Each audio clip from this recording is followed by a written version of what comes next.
Hi friends, എല്ലാവർക്കും നമസ്കാരം. ഇന്നത്തെ റെസിപ്പി പഴംപൊരിയുടെ റെസിപ്പിയാണ്. അപ്പോൾ അതിന് മുൻപ് നമ്മൾ ഒരു പഴംപൊരിയുടെ റെസിപ്പി വീഡിയോ അപ്ലോഡ് ചെയ്തിട്ടുണ്ട്. അപ്പോൾ അത് കാണാത്തവരുണ്ടെങ്കിൽ കണ്ടു നോക്കിക്കോളൂ. ഈ ഒരു റെസിപ്പി എന്ന് പറഞ്ഞാൽ നമ്മൾ കടയിൽ നിന്നൊക്കെ വാങ്ങി കഴിക്കുന്ന പഴംപൊരി ഉണ്ടല്ലോ, അതിൻ്റെ ഒരു ടേസ്റ്റോടും ടെക്സ്ചറോടും കൂടിയിട്ടാണ് ഉണ്ടാക്കുന്നത്. പക്ഷെ നമ്മളിതിൽ ദോശമാവോ അല്ലെങ്കിൽ ബേക്കിംഗ് സോഡയോ ഒന്നും ചേർത്ത് കൊടുക്കുന്നില്ല. അതുപോലെ തന്നെ ഇതിൻ്റെ മാവ് റെസ്റ്റ് ചെയ്യാനായിട്ട് വെക്കണമൊന്നുമില്ല. പക്ഷെ നമ്മൾ കടയിൽ നിന്നൊക്കെ വാങ്ങി കഴിക്കുന്ന പഴംപൊരിയുടെ ആ ഒരു ടെക്സ്ചർ കിട്ടാൻ വേണ്ടിയിട്ട് സ്പെഷ്യലായിട്ടൊരു ചേരുവ ചേർത്തിട്ടാണ് ഇത് ഉണ്ടാക്കുന്നത്. അപ്പോൾ നമുക്കത് എങ്ങനെ ഉണ്ടാക്കാൻ നോക്കാം. പഴംപൊരി ഉണ്ടാക്കാൻ വേണ്ടിയിട്ട് 4 മീഡിയം സൈസിലുള്ള നേന്ത്രപ്പഴമാണ് എടുത്തിട്ടുള്ളത്. ഇത് ഒരുപാട് പഴുത്ത് പോയിട്ടുള്ള പഴമല്ല, എന്നാൽ അത്യാവശ്യം പഴുക്കും വേണം. അങ്ങനെയുള്ള പഴമാണ് പഴംപൊരി ഉണ്ടാക്കാനായിട്ട് കൂടുതൽ നല്ലത്. അപ്പോൾ ഇനി നമുക്ക് ഇതിൻ്റെ തോലൊക്കെ ഒന്ന് കളഞ്ഞതിന് ശേഷം ഇതൊന്ന് കട്ട് ചെയ്തെടുക്കാം. ഇപ്പോൾ പഴം നമ്മളിവിടെ കട്ട് ചെയ്തെടുത്തിട്ടുണ്ട്. ഇതുപോലെ നീളത്തിലുള്ള പീസസ് ആക്കിയിട്ടാണ് മുറിച്ചെടുത്തിട്ടുള്ളത്. അപ്പോൾ നമുക്ക് ഓരോന്ന് 3-4 സ്ലൈസസ് ആക്കിയിട്ട് ഈ ഒരു കനത്തിൽ കട്ട് ചെയ്തെടുക്കാം. അപ്പോൾ അതിലൊരു പഴം കുറച്ച് വലുപ്പം കൂടുതലുണ്ടായിരുന്നു. അപ്പോൾ അത് ഹാഫായിട്ട് കട്ട് ചെയ്തതിന് ശേഷം ഓരോന്ന് 3-4 സ്ലൈസസ് ആക്കിയിട്ട് ഇതുപോലെ മുറിച്ചെടുത്തിട്ടുണ്ട്.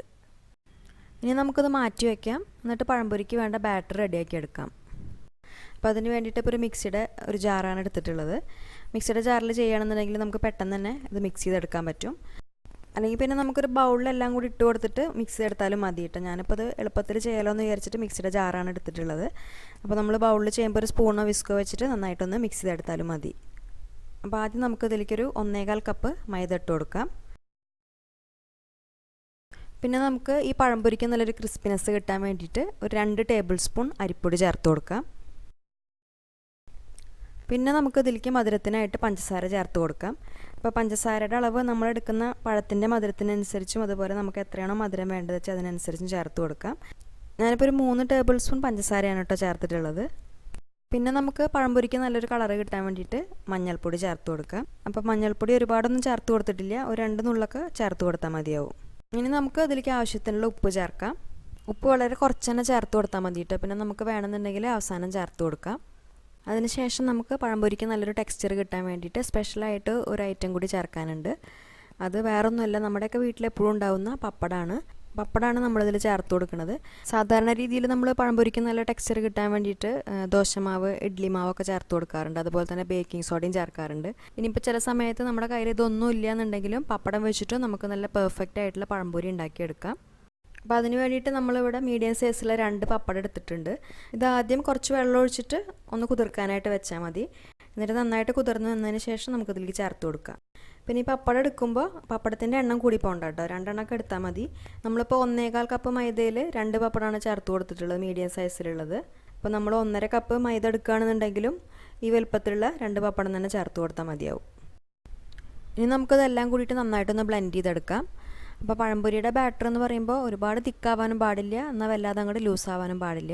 ആ ഒരു രീതിയിലാണ് നമ്മൾ അടിച്ചെടുക്കേണ്ടത്. അപ്പോൾ വെള്ളം ഇതുപോലെ കുറച്ച് കുറച്ചായിട്ട് ഒഴിച്ചു കൊടുത്തിട്ട് അത് നന്നായിട്ടൊന്ന് ബ്ലെൻഡ് ചെയ്തെടുക്കാം. ഇപ്പോൾ ഇത് നന്നായിട്ട് അടിച്ചെടുത്തിട്ടുണ്ട്.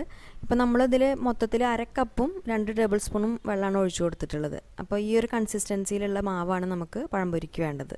കണ്ടില്ലേ, ഈ ഒരു തിക്നെസ് മതി. അല്ലെങ്കിൽ നമ്മൾ പഴംപൊരി കഴിക്കുന്ന സമയത്ത് പഴം കുറവും മാവ് കൂടുതലായിട്ട് കഴിക്കണ മാതിരി ഉണ്ടാവും. മാവിൻ്റെ തിക്നെസ് കുറഞ്ഞു പോയാൽ അത് അപ്പോൾ പഴം കൂടുതലും മാവ് തീരെ ഇല്ലാത്ത പോലെ ഉണ്ടാവും.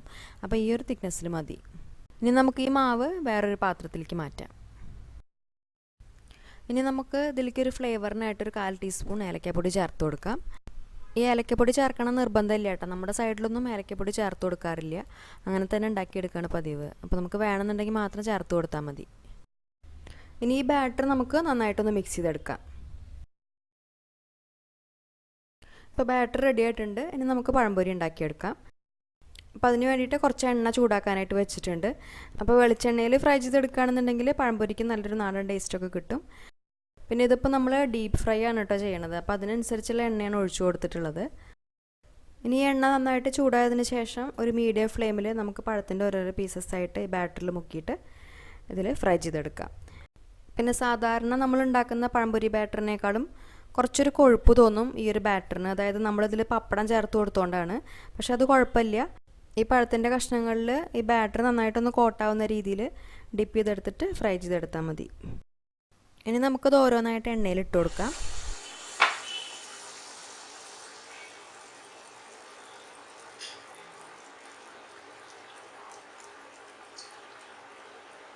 കണ്ടില്ലേ, നമ്മുടെ പഴംപൊരി ഇപ്പോൾ നല്ല അടിപൊളിയായിട്ട് പൊന്തി വന്നിട്ടുണ്ട്, സൂപ്പറായിട്ട് വന്നിട്ടുണ്ട്.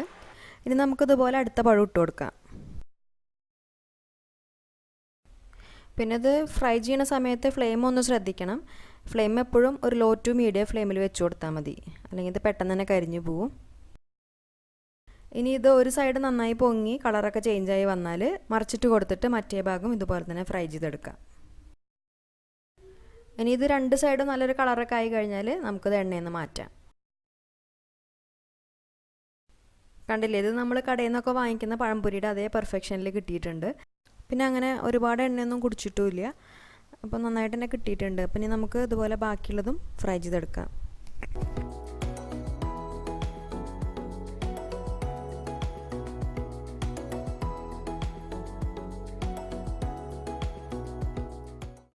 ഇപ്പോൾ പഴംപൊരി മുഴുവനും ഇവിടെ റെഡി ആയിട്ടുണ്ട്. ഇത് നമ്മൾ കടയിൽ നിന്നൊക്കെ വാങ്ങി കഴിക്കുന്ന പഴംപൊരിയുടെ അതേ ടേസ്റ്റ് തന്നെയാണ്. പുറം ഭാഗം നന്നായിട്ട് ക്രിസ്പി ആയിട്ടുണ്ടാവും, അതുപോലെ ഉള്ളിൽ നല്ല സോഫ്റ്റ് ആയിട്ടാണ് ഉള്ളത്. പിന്നെ നമ്മളിതിൽ പപ്പടം ചേർത്ത് കൊടുത്തു എന്ന് വിചാരിച്ചിട്ട് ടേസ്റ്റിനൊന്നും വ്യത്യാസമൊന്നുമില്ല, നല്ല ടേസ്റ്റാണ്. നമ്മൾ സാധാരണ എങ്ങനെയാണോ പഴംപൊരി ഉണ്ടാക്കുക ആ ഒരു ടേസ്റ്റ് തന്നെയാണ് ഇതിനുള്ളത്. അപ്പോൾ ഈ ഒരു രീതിയിൽ പഴംപൊരി ഉണ്ടാക്കി നോക്കാത്തവരുണ്ടെങ്കിൽ ഉണ്ടാക്കുന്ന സമയത്ത് അഭിപ്രായം അറിയിക്കൂ. പിന്നെ വീഡിയോ ഇഷ്ടപ്പെടുകയാണെങ്കിൽ ലൈക്ക് ചെയ്യാനും ഷെയർ ചെയ്യാനും മറക്കരുത്. അതുപോലെ ചാനൽ സബ്സ്ക്രൈബ് ചെയ്യാത്തവർ ഒന്ന് സബ്സ്ക്രൈബ് ചെയ്ത് സപ്പോർട്ട് ചെയ്യുക. അപ്പോൾ ഇനി നല്ലൊരു റെസിപ്പി ആയിട്ട് വീണ്ടും കാണാം. താങ്ക്